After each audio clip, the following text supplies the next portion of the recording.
This is Rhonda Brooks with Farm Journal Media, and I'm here today with Bob Utterback, Farm Journal economist. And Bob, we're at a corn college event just outside Rochelle, Illinois, and I know the title of your presentation is "How Far Do the Corn Prices Have to Go Before Demand is Rationed?"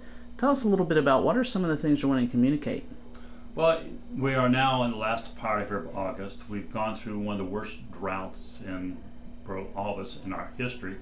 We know the Pro Farmer Tour this week is confirming that the crop yield is probably declined a little more.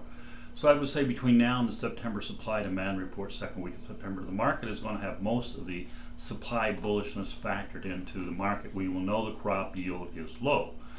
What we don't know is how high does the market have to go before USDA's estimates on demand are actually created a reduced demand. Because I would advocate right now, while USDA is suggesting livestock utilization is going to reduce, domestic feed is going to reduce, and exports are going to reduce, we're not seeing it in a practical way yet. So we're starting to see some signs, but the concern I think the trade is getting is that demand is going to have to be more acutely rationed in the third and fourth quarter than we're currently seeing. So how high does the market have to move before you start motivating or nudging that demand liquidation? And the issue is also, how are we going to see it? And you look at history, the market has a very violent high, then turns around and drops. I would say the high, how we're going to see, is something like 1996. We are moving into an event that we have historically probably only seen somewhat only about one time in the last 42 years. It's going to be a distribution top, more higher prices than we mentally thinking is going to have to ration usage. But once it's done, we're going to destroy demand and potentially force a political event. If we have any weather problem next year, it could be quite severe. But the long-term consequences is demand will be destroyed, supply will be created, and you will lead to a long-term bear market or prices going down to below the cost of production. So the challenge to producers is not really the crop they have priced. And when do you think that could happen, Bob? It's really a long-term issue. It's probably 2, if not 3 marketing cycles out. So we're talking 014, 015 is where that risk would lie. Is that, so historically you got at least 2 marketing cycles you got to go through. So we got plenty of time before we have to worry about that. But the challenge is how do producers get themselves in position to have, because the back end is discounted to the front end, how do they get themselves in position to take advantage of these high prices to try to get $7 plus corn into 014, 015, and $13 to $14 beans into 014, $8.50 wheat to $9 wheat into 014, 015. That's the real challenge that faces us, because our input costs are going to be going up, demand will be rationed, and supply will be increased. Unfortunately, setting up a situation where a producer will be upside down. We have time, there's nothing emergency, but one has to start now planning for this, because eventually basis will widen, carry will come back in the market, and that is the definition of a bear market. So if you were a farmer, what would you be doing right now as we get into September? The focus right now is for farmers is on their old crop corn they have. If they haven't had it sold, they're in the driver's seat. You really don't have, you maybe have to defend if you're an area of deficiency and you have crop insurance. You wouldn't want the market to close below $8 in corn. Probably wouldn't want the corn to go below, beans below $16. It does, you want a price.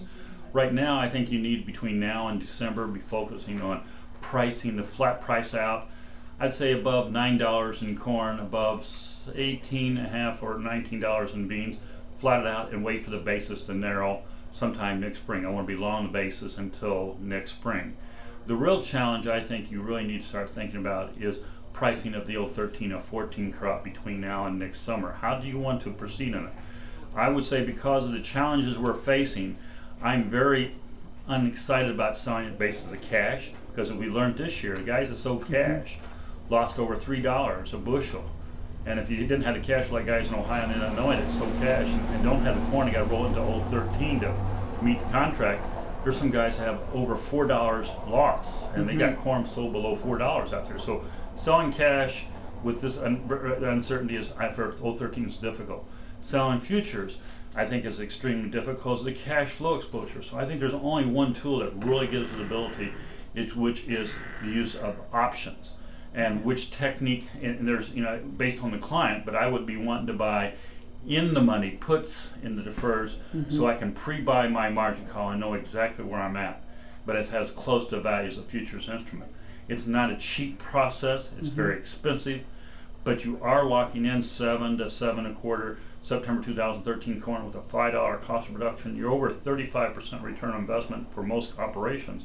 That is a very powerful. But if you're in the market rallies, you have the ability to benefit if we rally. But so it's worth the effort. It's worth the effort. Your work, but it's going to take commitment on the producer standpoint. It's going to take commitment on the banker side, and you got to have. It just doesn't happen. I think you need to start working on that plan today of how you're going to prepare yourself to handle the emotions of what I think could be an historic event between January and July in reference to volatility, anxiety, and that is usually when the greatest opportunities exist, is when everybody else is very anxious. If everybody else is doing nothing, that's when you as a farmer need to be acting. And farmers, I think, are becoming paralyzed and not thinking about 013 and 14 marketing because of the bullishness of the 012 crop. All right. Well, Bob, thank you. That's some very practical information farmers can put to use. Appreciate that. My pleasure.